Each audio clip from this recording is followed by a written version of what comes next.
경험에서 우러나오는 말씀들이기 때문에 어려운 말씀은 아니지만 새기고 담아두어야 될 그러한 말씀들이 참 많이 있습니다. 또 몇십 년 후에 저의 모습이기도 해서 또 더 이렇게 귀담아 듣게 되는 것 같기도 합니다. 근데 이 목사님은 30대 중반에 교회를 개척하셔서 35년 동안 그 교회를 섬기시고 이제 내년이면 은퇴를 하실 그런 할아버지 목사님이십니다. 이 목사님에게 고민이 있었어요. 열심히 목회하셔서 교회를 든든히 세웠는데 예수님께서 목사님을 목회 잘했다고 칭찬하실 수 있을까? 이런 고민이에요. 목사님 왜 그런 고민하세요? 아니야, 정 목사님. 내가 열심히 목회해서 교회는 커지고 든든히 세워졌는데 성도들이 변하지를 않았어. 30년 전에 싸워서 마음이 상했던 성도들은 아직도 같이 앉아서 밥도 안 먹어. 오래전에 아내에게 함부로 하고 가족을 소홀히 했던 그런 성도는 아직도 아내에게 함부로 하고 가정을 돌보지 않아. 오래전부터 그렇게 많은 말씀을 듣고 예배를 드렸음에도 불구하고 교만하게 세상 것들을 자랑하고 세상이 전부인 줄 알면서 살아가는 성도들은 여전히 그렇게 세상 것만 바라보고 살아가고 있어. 그러니 내가 주님 앞에 갔을 때 주님께서 나에게 목회를 잘했다고 칭찬받을 수 있을지 몰라. 그러면서 이야기를 하나 해주셨는데 유명한 얘기래요. 다 아는 얘기라면서 말씀하시는데 저는 처음 듣는 얘기였어요. 어떤 그리스도인이 택시를 탔어요. 무거운 짐이 있는 것도 아니고 나이 드셔서 연로하신 분도 아닌데 젊은 그리스도인이 택시를 타고 큰 길에서 내려서 조금 걸으면 될 텐데 계속 골목골목 저기저기 안내하면서 집 앞까지 가는데 택시를 돌려서 나올 수도 없을 만큼 가서 거스름돈 200~300원을 받아가지고 가면서 한마디 남겼어요. 그 그리스도인이 택시 아저씨에게 뭐라고 말했을까요? 다 아시는구나. 저는 처음 들었어요. 아저씨 예수 믿으세요.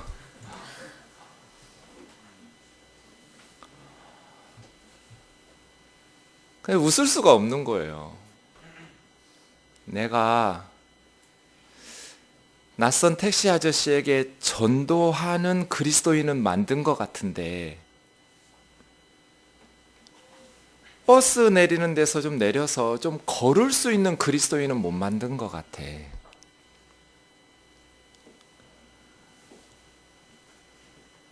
교회에서 열심히 봉사하는 그리스도인은 만든 것 같은데 세상에서 그리스도인답게 사는 그런 크리스찬들은 못 만든 것 같아. 교회 봉사 열심히 하는 게 중요한 게 아닌데 이제 와서 지나온 사역을 돌아보니 내가 주님 앞에 목회 잘했다고 칭찬받을 수 있을지 몰라. 그게 고민이셨어요. 20년쯤 후에 저도 그 목사님처럼 고민하고 있지 않을까요? 띵들교회를 개척해서 40여 년간 목회하고 그렇게 열심히 기도하고 설교하고 가르쳤는데 주님이 나에게 칭찬하실 수 있을까? 그런 무거운 마음으로 들었어요. 자기가 예배를 제대로 드렸다면 먹은 컵을 바르게 정리할 거예요. 내가 마신 커피잔 하나를 바르게 정리할 줄 모르는 그리스도인이 온전한 예배를 드렸다고 말할 수는 없잖아요.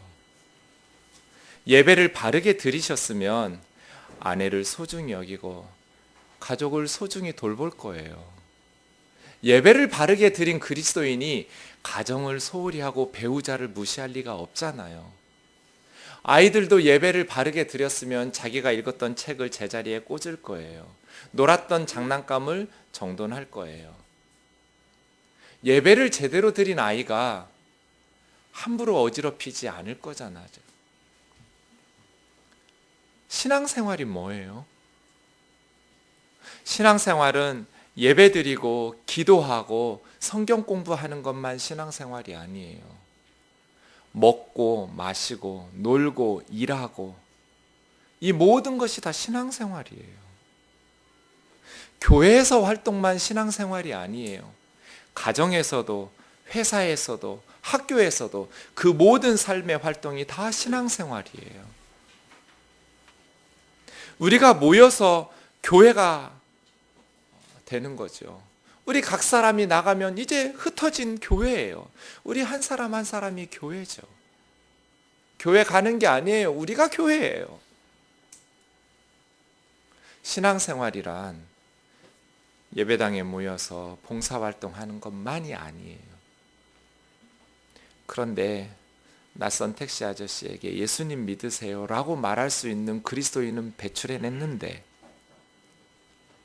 그 아저씨를 소중히 여기고 내가 조금 희생하고 걸을 수 있는 그리스도인은 한국교회가 만들어내지 못한 거예요. 그래서 그렇게 열심히 기도하고 그렇게 열심히 전도지를 나눠주면서 예수님을 믿으라고 말하는데 세상 사람들은 너나 믿으라고 하는 거예요. 저 어제 처음 들었어요. 상상도 할 수 없는 일이었기 때문에 그런 일이 세상에서 이루어지고 있다라는 사실 자체를 몰랐어요. 중국집에서 짜장면 배달시키면서 담배 사오라고 시킨다면서요? 여기도 있어요? 아니 왜 담배를 중국집 배달 아저씨한테 사오라고 그래요? 어떤 사람은 중국집 배달시키면서 감기약 사오라고 시킨다면서요? 아니 감기약을 왜 배달하는 아저씨한테 사오라고 그래요? 자기가 약국으로 걸어가서 사야죠. 가게를 하고 장사하고 사업하시는 분들이 우리가 돈 내고 고객이니까 뭐든지 시켜도 되는 건 아니에요. 양재 꽃시장에 우리 집사님들 계셔요. 꽃시장 주인들이 그런데요. 예수 믿는 손님들을 제일 싫어한대요. 제발 그런 데 가서 실수하셨으면 집사님, 권사님이라고 좀 부르지 좀 마세요. 불자님 이렇게 부르세요. 이 정도 의리는 지켜야 하잖아요. 우리가 주님에게. 못된 짓 잔뜩 해놓고 몇 군데 물어보면 꼭 가격 다 나오잖아요. 너무 비싸다 싶으면 안 사면 되죠. 너무나 인색하게 그렇게 해놓고 집사님, 권사님 주인들이 뭐라고 하겠어요. 택배하는 우리 집사님한테 들어보니까 교회 다니는 교패 붙은 집이 제일 불친절해요.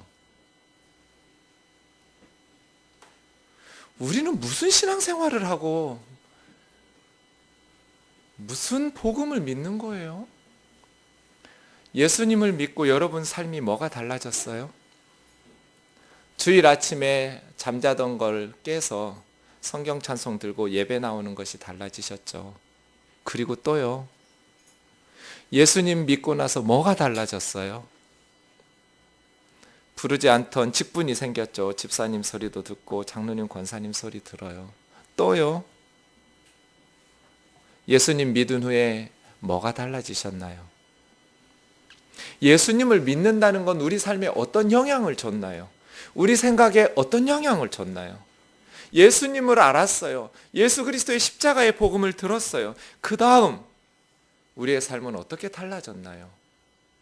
아저씨 예수 믿으세요 라고 말할 수 있는 전도는 했지만 거스름돈 다 받아가면서 돌릴 수도 없는 택시 골목까지 집 코앞까지 끌고 가는 뭐가 바뀌었나요?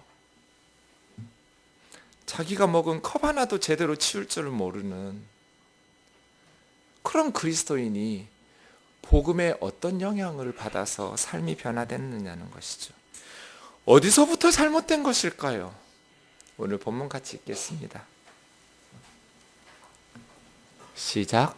우리가 너희에게 신령한 것을 뿌렸은즉 너희의 육적인 것을 거두기로 과다하겠느냐? 다른 이들도 너희에게 이런 권리를 가졌거든 하물며 우리일까 보냐? 그러나 우리가 이 권리를 쓰지 아니하고 범사에 참는 것은 그리스도의 복음에 아무 장애가 없게 하려. 설명 좀 할게요. 바울의 선교팀이 고린도라는 도시에 처음으로 도착한 크리스찬이에요. 그래서 그들에게 복음을 뿌리고 고린도 교회를 설립했어요. 개척했지요. 우리가 너희에게 신령한 것을 뿌렸은즉 농사에 씨앗을 뿌리듯이 예수 그리스도의 복음을 뿌렸어요. 고린도에 가서 바울이 예수 그리스도의 생명의 복음을 뿌려서 고린도 교회가 개척됐어요. 너희의 육적인 것을 거두기로 과하다 하겠느냐?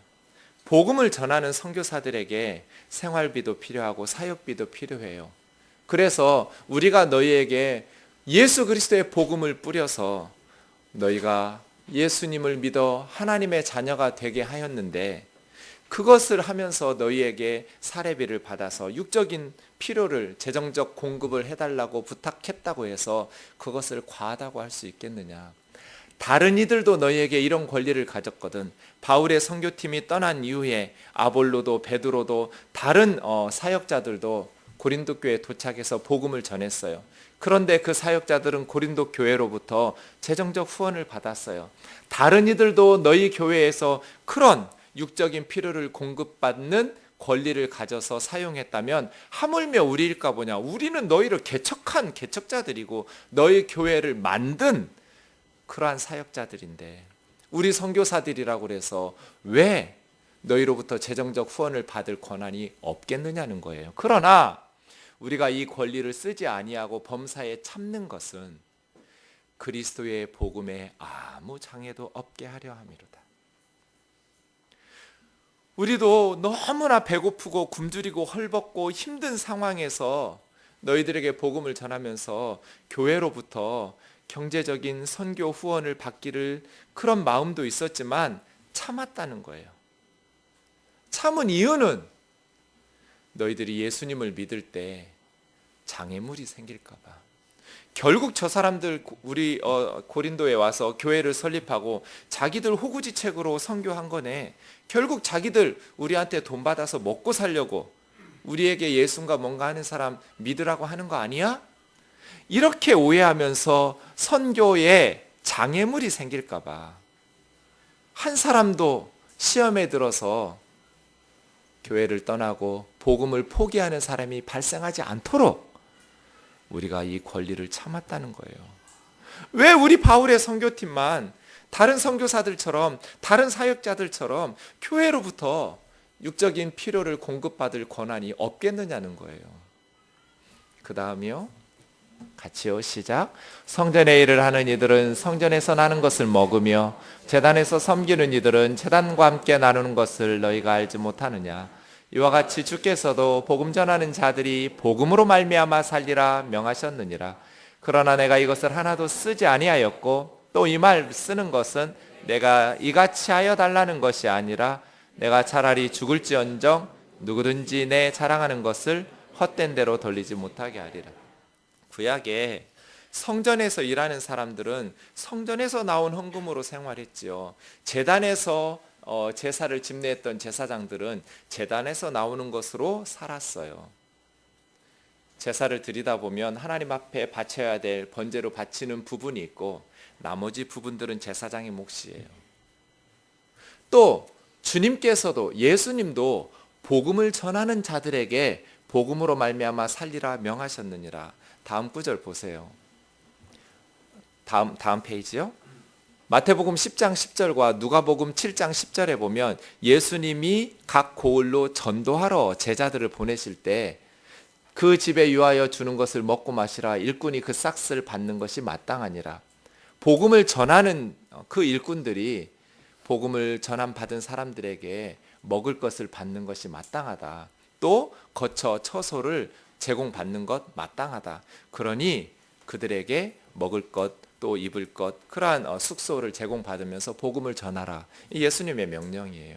바울 지금 그 얘기하는 거예요. 앞으로 다시 와보시면 14절에 주님께서도 복음 전하는 이들이 그 복음으로 말미암아 살라고 명령하지 않았나. 구약시대에 성전에서 일하는 사람들, 제단을 받드는 제사장들, 그리고 또 예수님께서도 복음을 전하는 이들에게 그런 육적인 필요들을 공급받는 것에 대해서 당연하게 여기셨지만, 그러나 내가 이런 권리를 하나도 쓰지 않았다.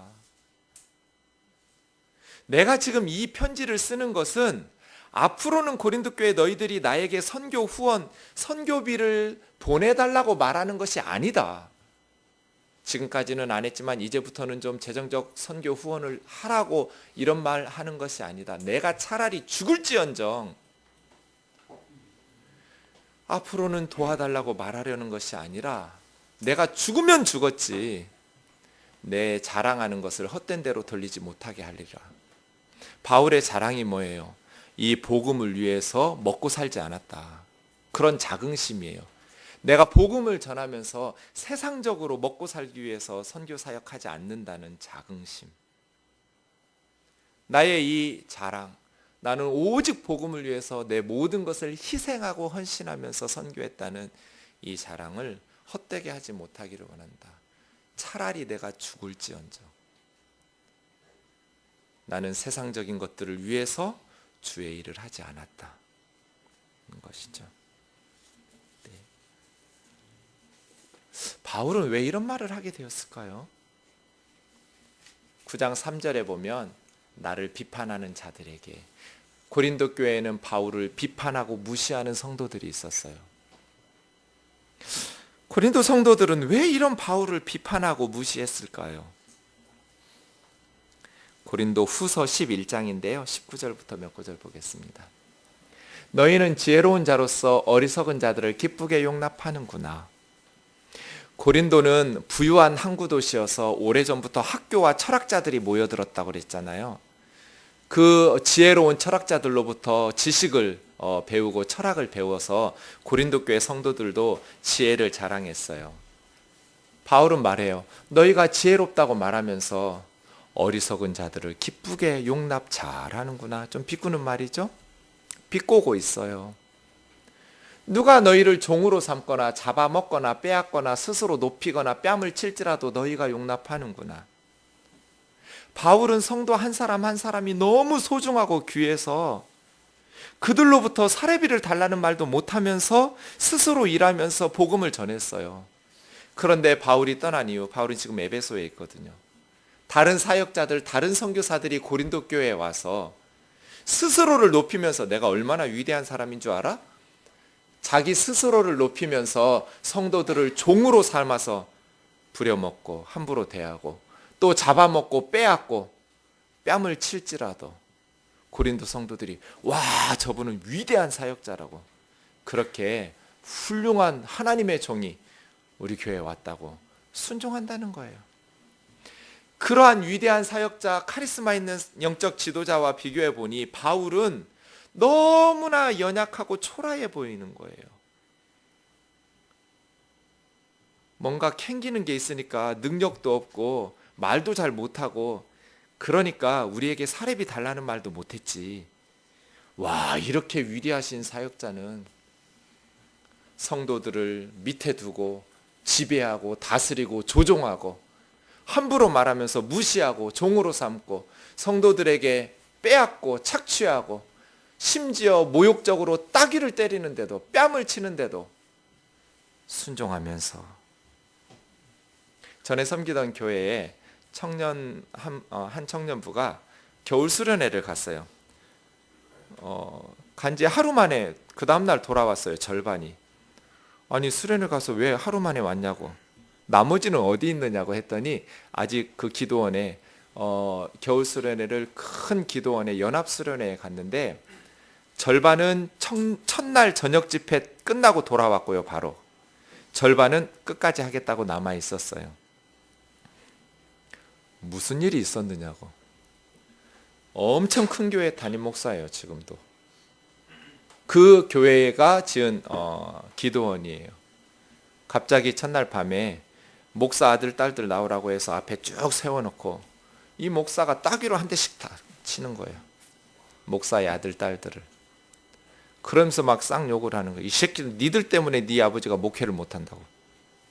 니들이 똑바로 살아야 교회가 목회가 될 텐데 목사 아들 딸들이 엉망으로 사니까. 그렇게 따귀를 쳤어요. 어떤 일이 일어날까요? 둘 중 하나겠죠.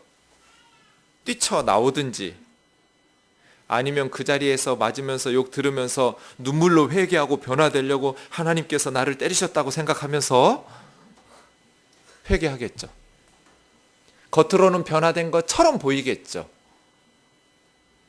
그런데 그것이 주님께서 원하는 그러한 사역일까요?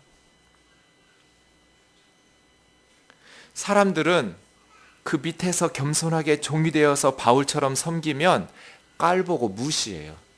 그러니까 성도들이 무시하지 못하도록 성도들은 먹지도 못하는 비싼 거를 먹고 성도들은 타지도 못하는 비싼 차를 타고 그렇게 비싼 말을 하고, 말이 비싼 말이 뭐가 있는지 모르겠지만 자기 스스로를 높이면서 너희의 뺨을 칠지라도 너희는 기쁘게 용납하는구나. 그러나 우리가 약한 것 같이 욕되게 말하노나 이 말은 좋은 말은 아니고 부끄러운 말이며 누가 무슨 일에 담대하면 어리석은 말인데 나도 담대하게 한번 말해보마. 그러면서 바울이 22절부터 이렇게 말해요. 그들이 히브리인이냐? 나도 그러하며. 그들이 이스라엘인이냐? 나도 그러하며. 그들이 아브라함의 자손이냐? 나도 그러하며. 그들이 그리스도의 일꾼이냐? 교회 와서 선교하고 목회한다고 하면서 성도들을 종처럼 부려먹고 자기가 하나님의 종이라고 스스로를 높이면서 성도들의 것들을 착취하고 빼앗고 하나님의 이름으로 그렇게 따귀를 치면서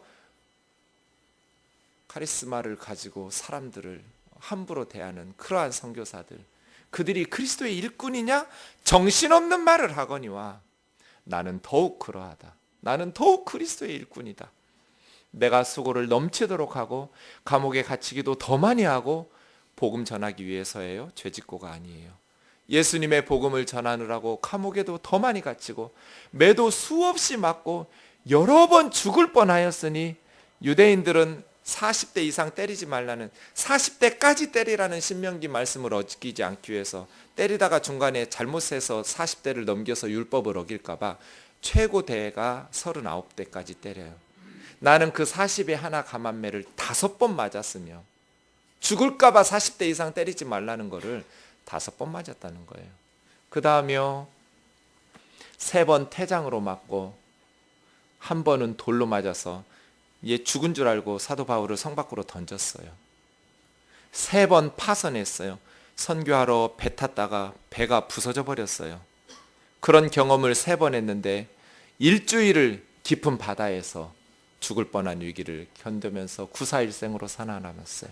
여러 번 선교하는 여행 중에 강의 위험과 강도들의 위험과 동족 이스라엘 사람들의 위험과 이방인의 위험과 신의 위험과 광야의 위험과 바다 위험과 거짓 형제 중의 위험을 당하고 또 수고하며 애쓰고, 저 수고에 따른 말은 코피아우예요. 코피 날 정도로 육체적으로 고생하면서 일했다는 거예요. 여러 번 자지 못하고 굶주리고 목마르고 여러 번 굶고 춥고 헐벗었노라. 바울은 이런 선교사였어요. 다른 선교사들처럼 교회로부터 후원을 넉넉히 받아서 그렇게 편하게 선교할 수도 있었지만 복음의 걸림돌이 될까 봐 스스로 수고하면서 애쓰고 자지 못하고 일하고 남은 시간 쪼개서 복음 전하고 교회에서 목회하고 선교하고 굶주리고 목마르고 춥고 굶고 헐벗었다는 거예요. 마땅히 주님의 말씀과 같이 옷을 요구할 수도 있었고 먹을 것을 요구할 수도 있었고 잠자리를 요구할 수도 있었지만 정처 없이 다니면서 예수 그리스도의 복음을 위해서 오직 사람들에게 예수님을 전해주는 것 한 가지에만 목숨 걸고 미친 사람처럼 희생하고 헌신하면서 복음의 일꾼이 되었다는 거예요. 저렇게 하면서도 28절 그 다음 뭐라고 말해요? 이 외의 일은 고사하고 아직도 날마다 내 속에서 눌리는 일이 있으니, 날마다 바울의 마음을 누르고 있는 것은 먹는 거 입는 거 굶주리지 않을 요걸 고민하고 걱정하는 것이 아니라 교회를 위하여 염려하는 것이다. 바울의 마음속의 걱정은, 근심은 교회에 대한 걱정과 염려였다는 거예요. 누가 약하면, 어떤 성도가 약하면 내가 약하지 아니하며, 어떤 성도가 실족하면 내가 애가 타지 않더냐. 이게 위대한 거예요. 그런데 성도들이 몰라요. 뭐가 위대한 줄을 몰라. 그저 스스로를 높이면서 자기가 하나님하고 엄청 친한 척하면서 하나님의 엄청난 은혜와 능력을 받은 것처럼, 자기 밖에 막 목회자가 없는 것처럼 스스로를 높이면서 성도들을 무시하고 아래다 놓고 조종하고 지배하고 다스리는 목회자 앞에서는 성도들이 와, 위대한 종이구나 하면서 순종하고 굽박하는데, 바울처럼 이렇게 성도들을 아끼고 염려하고 근심하면서 성도들을 위해서 함께 울면서 애타면서 복음을 전하면 그게 위대한 주의 종인 줄을 모르는 거예요. 그저 위대함이란 자기 때문에 교회에 분쟁이 생기고 그렇게 어려움을 당해도 성도들 몇 가정 몇백 명 떠나는 거 눈 하나 깜짝 안 하고 당당하게 그렇게 호화롭게 대접받으면서 목회하는 것이 위대한 줄 알지, 정말 위대한 것이 한 성도가 실족할까 봐 애타면서 가슴 졸이면서 눈물로 기도하면서 겸손히 목회하면 사람들이 무시해요.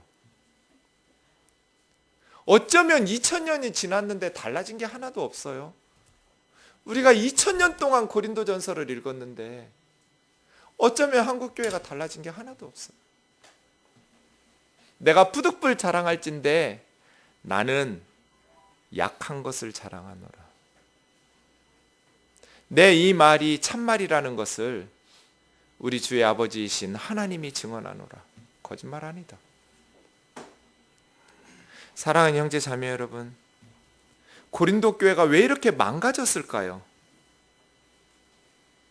사람들이 예수님은 믿었는데 예수 그리스도의 십자가의 복음으로 생각이 변화되지를 않았기 때문이에요. 한국 교회가 왜 이렇게 망가졌을까요? 예수 그리스도의 복음을 듣고 믿긴 믿었는데 생각이 예수 그리스도의 십자가의 복음으로 변화되지를 않아요. 그래서 아저씨에게 예수 믿으세요 전도는 하는데 그의 생각과 삶이 변화되지를 않아요. 여기 이전에 있던 우리 예배실 너무나 비좁고 누추했어요. 친구 목사들이 놀러 왔어요. 한 친구가 그런 얘기를 해요. 정 목사는 이렇게 누추한 예배실에서 예배해도 돼, 목회해도 돼. 근데 나는 이런 데서 목회하면 안 돼. 그 말이 이해가 안 돼서 물었어요. 왜요? 정 목사야 좋은 대학 나왔으니까 이렇게 누추한 데서 목회하면 사람들이 와, 이분 참 훌륭한 분이구나. 좋은 대학 나왔는데도 이렇게 형편없는 예배실에서 예배하는, 희생하는 분이구나. 근데 나같이 지방 신학교 나와서 목회하는 목사가 이런 데서 목회하면 사람들이 이 사람은 능력이 없구나, 이 사람은 무능하니까 이런 데서 하지, 이렇게 보고 교회를 안 온다는 거예요. 그래서 나는 좀 갖춰놓고 목회를 해야겠다는 거예요. 그게 아니고 이렇게 말할 수 없었어요. 성도들 수준이 낮으니까.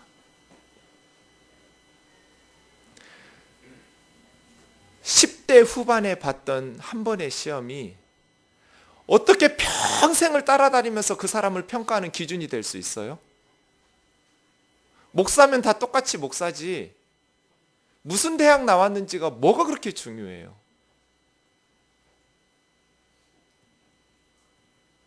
도대체 어떤 복음을 믿은 거예요? 어떤 예수님을 받아들인 거예요? 예수는 예수고 믿음은 믿음이고 생각은 그대로 세상적인 생각을 가져서 오히려 고린도 성도들처럼 세상적인 것을 앞세우면서 자신을 스스로 높이면서 성도들을 무시하는 목회자들에게 꼬박 고개 숙이면서 순종하고 위대한 종이라고 인정해 주지, 정말 자기들을 아끼고 사랑해서 마땅히 누릴 수 있는 권리, 너무나 춥고 굶주리고 헐벗고 있었지만 입을 열어서 좀 도와달라고 부탁하고 싶었지만 참고 또 참으면서 밤낮 없이 수고하면서 생활비하고 2000년 전에 육체노동은 지금하고 달랐어요. 엄청나게 천한 직업이에요. 그러니 일당이 많지도 않았을 거예요. 밤낮 쉬지 못하고 수고하고 그렇게 선교하고 복음을 전했더니 이제 성도들이 무시하는 거예요. 비판하고. 우리들하고 똑같지 않아요? 어떤 예수님을 믿은 거예요? 어떤 성경을 읽는 거예요? 진정한 위대함은 뭐예요? 어떤 선교사가 위대한 선교사일까요? 어떤 목회자가 위대한 목회자일까요? 성도들을 아끼기 때문에, 성도들이 고생하는 게 싫기 때문에 자기 고생 스스로 하는 그런 선교사와 목회자 아니에요? 자기가 일하지 않으니까 성도들로부터 선교비 쉽게 벌어서 그냥 아무렇게나 막 쓰고 그렇게 살아도 돼요? 그렇게 거침없이 사는 선교사가 위대한 선교사예요? 그렇게 화려하게 사는 목회자가 능력 있는 목회자예요? 그렇지 않죠. 대부분 한국교회 목회자들은 지금도 너무너무 가난해서 자녀들을 가르치지도 못할 만큼 힘들지만 주님 주신 사명 감당하려고 기도하면서 희생하고 헌신하면서 목회해요. 그런데 성도님들은 그 목회자들이 위대한 줄을 몰라요. 제대로 정신이 박히지도 않은 성도들이 5만 명 있으면 뭐예요? 그런 목회자는 훌륭한 위대한 하나님의 종이고, 정말 바르게 신앙생활하라는 50명 놓고 설교하는 그러한 목회자는 무능한 목회자예요? 주님도 그렇게 판단하실까요? 제대로 주님을 따르려는 마음도 없는 수십만 명의 교회보다 제대로 예수님의 제자답게 살려는 몇십 명의 교회가 훨씬 위대한 교회죠. 어떻게 사람 머릿수로 평가할 수 있어요? 그런데 성도들의 생각 속에 세상적 기준과 판단이 하나도 편한 게 없어요. 그러니 믿지 않는 사람들로부터 손가락질 받게 되었어요. 무엇이 위대한 줄을 몰라보기 때문에. 바울의 위대함은, 이건 어리석은 자랑인데, 이것은 부끄러운 말인데, 하도 너희가 수준 낮게 어리석은 선교사들에게 미혹당해서 무엇이 진정한 복음의 일꾼인지를 알아보지를 못하기 때문에 내가 하는 말이다. 진정한 위대함이란 이런 것이다. 고린도 교회를 개척하던 당시의 상황을 사도행전 18장에서 얘기해요. 바울이 이게 처음으로 고린도 교회 개척하던 상황이에요. 아테네를 떠나서 고린도에 이르렀어요. 거기에 아굴라라는 사람을 만났어요. 부인은 브리스길라인데요. 아굴라라는 아굴라라는 유대인을 만났는데 원래 이 사람은 본도 출신이에요.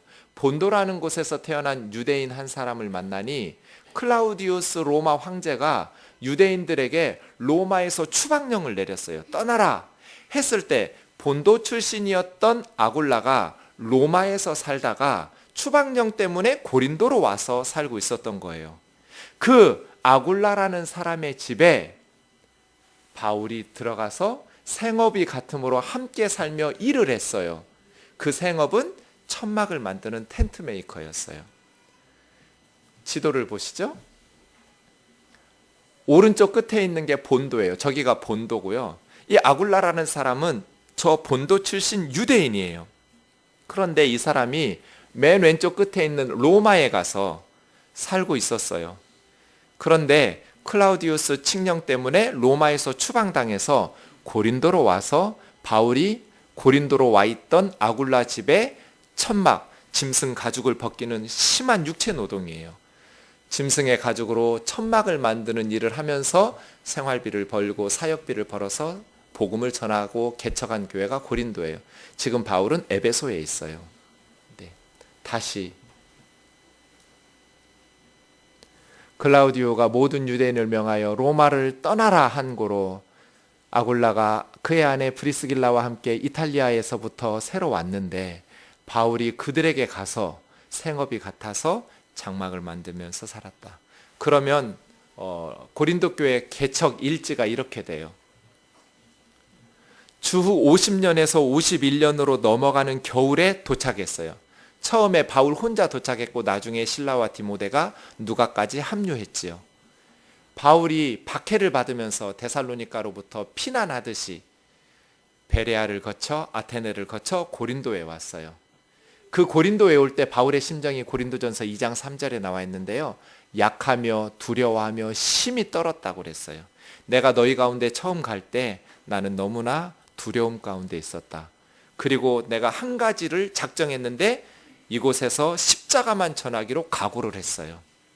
그런데 주 49년에 클라우디우스 황제가 아마 로마에서 유대인들 간의 분쟁이 있었던 것 같아요. 유대교와 기독교 간의 분쟁으로 추정하는데요. 그 유대인들이 로마를 소란스럽게 하니까 클라우디우스 황제가 49년에 추방을 시켰어요. 모든 유대인은 로마에서 떠나라. 그때 로마에 있던 아굴라라는 사람이 고린도로 와 있었고 바울이 도착해서 그 집에서 텐트를 만들면서 다른 지역보다 더 길게 2차 선교 여행 중에 가장 긴 1년 반 정도 머물면서 고린도 교회를 개척했어요. 처음에는 회당에서 복음을 전하다가 유대인들이 거부하고 쫓아내니까 유스도라는 집에서 교회가 시작됐죠. 이렇게 할 때 바울은 아굴라의 집에 취직해서 무거운 육체 노동을 그 짐승들을 들고 나르고 하면서 천막을 만들어서 복음을 전한 거예요. 이렇게 해서 고린도 교회가 세워졌는데 성도들이 바울을 비판하고 무시하고 무능하니까 뭔가 선교사로서 하자가 많으니까 우리에게 사례비 달라는 말도 못하고 그렇게 살았구나 하고 바울의 말을 무시하는 거예요. 바울의 가르침을 받아들이지 않는 것이죠. 바울이 내가 차라리 죽을지언정, 문장이 이상해졌어요. 문법이 안 맞아요. 원문으로 보면 격한 감정이 휩싸여서 내가 죽을지언정 나는 복음을 전하는 선교사로서 세속적인 것들을 추구하지 않는다. 부끄러운 짓을 하지 않았다는 거예요.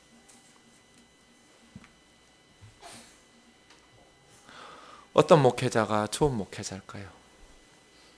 어떤 선교사가 좋은 선교사일까요? 그런데 한국교회 성도들이 사람 볼 줄 아는 안목이 없어요. 그래서 한국교회가 세상으로부터 손가락질을 받는 거예요. 제가 전도사가 돼서 멘토 목사님에게 인사드리러 전주로 찾아뵈었어요. 그랬더니 사모님이 깜짝 놀래요. 준경아, 너 이렇게 입고 다니면 너 어떻게 전도사가? 저는 예나 지금이나 잘생겼기 때문에 옷은 신경을 안 쓰고 사는 사람이거든요. 대충 입어요. 근데 사모님 깜짝 놀란 거예요. 전도사는 이러면 안 돼. 뭐 어때요? 돈도 없는데 옷 사 입을 돈이 어디 있어요? 책 살 돈도 없는데. 그랬더니 사모님 들려주시는 말씀이 우리가 처음 이 교회에 왔을 때 그때 저도 가봤는데요. 학생 때 교회가 너무나 작으니까 목사님 사택을 따로 마련해 줄 수가 없었어요. 그래서 예배당을 반으로 베니어판으로 막았어요. 이쪽에서는 예배드리고 이쪽에서는 목사님 집이에요. 그런 데서 사셨어요. 무슨 교회 사례비를 제대로 드릴 수 있었겠어요? 그래서 전도하러 다니는데 하루는 어떤 여집사님이 왔어요. 사모님 옷 좀 잘 입고 다니세요.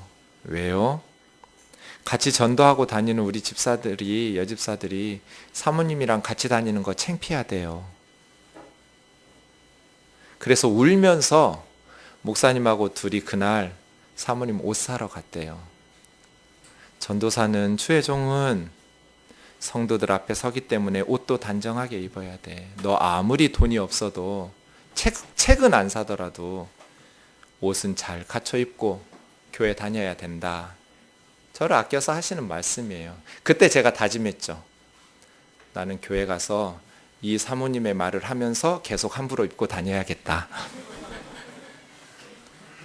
그 돈으로 책을 사는 게 맞지, 목사가 옷을 살 돈은 아깝다, 이런 생각이 드는 거예요. 무슨 복음을 전하고 다니는 거예요? 형편 뻔히 아는데 그러면 자기가 좀 사모님 옷 한 벌 사주든지. 교회가 어려워서 사모님이 그냥 누추한 옷 입고 전도하러 다니는 게 부끄러워요? 창피해요? 어떤 복음을 믿고 다니는 것일까?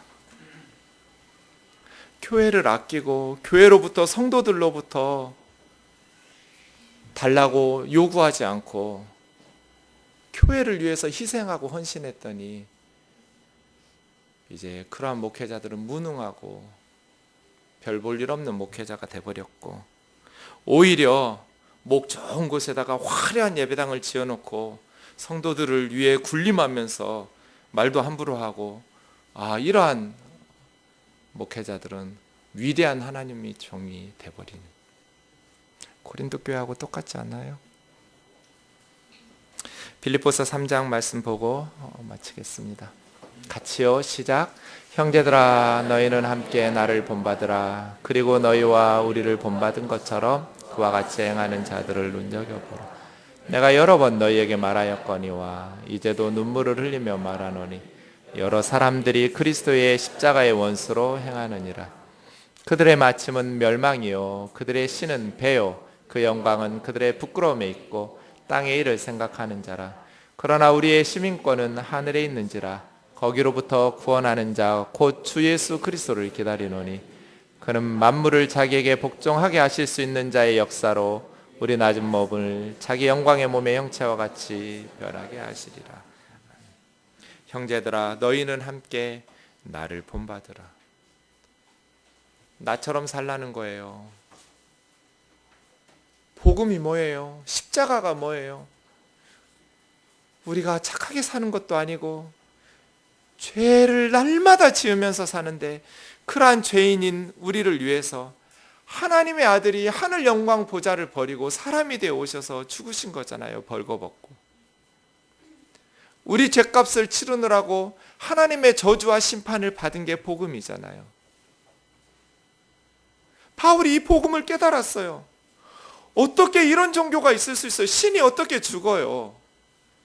우리를 도대체 얼마나 사랑하시고 사람들을 얼마나 소중히 여기셨으면 하나님의 심판을 받아 마땅한 우리 죄값을 자기가 치르겠다고 자원해서 십자가에 벌거벗고 올라가시냔 말이에요. 이런 종교가 어디가 있어요? 이해할 수 없으니까 사람들이 안 믿죠. 너무너무 엄청나니까요. 그런 일은 세상에 있을 것 같지 않으니까요. 신이 어떻게 죽을 수 있어요? 하나님이 어떻게 사람이 될 수 있어요?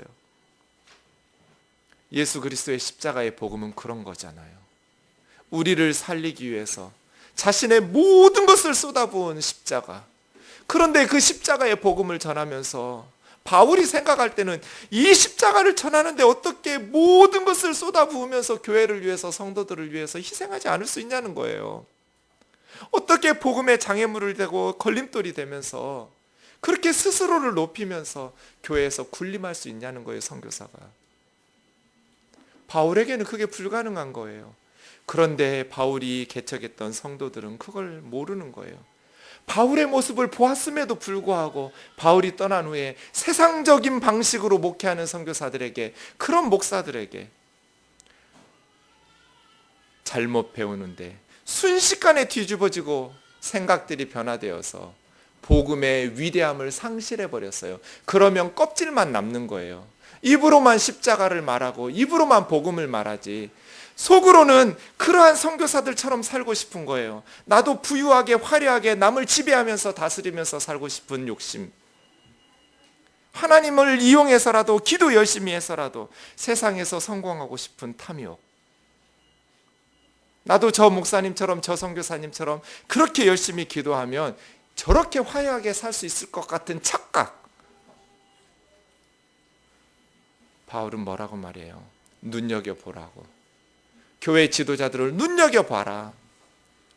대충대충 살피면서 따라가지 말고 나와 같이 교회에서 목회하는 선교사들을 눈여겨봐라. 내가 여러 번 말했는데 지금도 눈물을 흘리면서 말하거니와 많은 교회 리더들이, 교회 사역자들이 그리스도의 십자가의 원수가 되었다. 십자가는 남을 죽여서 나를 살리는 건데 선교하면서 목회하면서 성도들 걸 빼앗아서 화려하게 살아요. 남을 죽이고 내가 살고. 십자가는 부유하신 주님이 자기가 가난해지심으로써 가난한 우리를 부유하게 만드신 건데 성도들을 가난하게 만들면서 스스로 부유하게 돼요. 그들의 신은 하나님이 아니에요. 그들의 신은 자기 배고 그들의 마침은 멸망으로 끝날 것이다. 본받지 마라. 우리의 시민권은 하늘에 있다.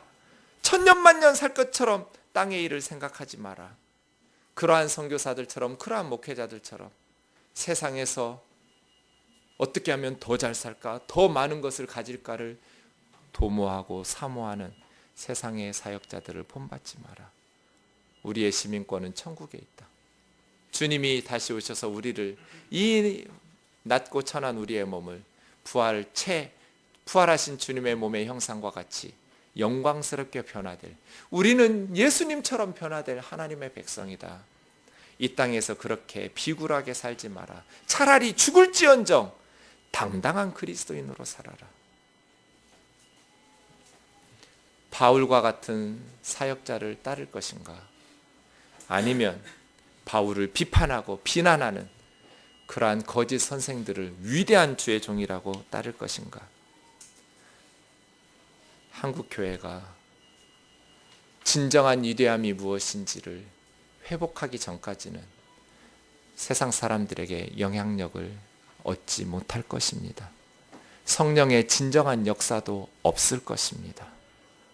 교회가 교회다움을 회복하려면 예수 그리스도의 십자가의 복음을 입으로만 전할 것이 아니라 그것을 이용해서 잘 먹고 잘 살려는 목사들을 따르지 말고 그 복음을 살아내고 그 십자가의 복음으로서 사람들을 살려내는 성도들로 변화돼야 될 겁니다.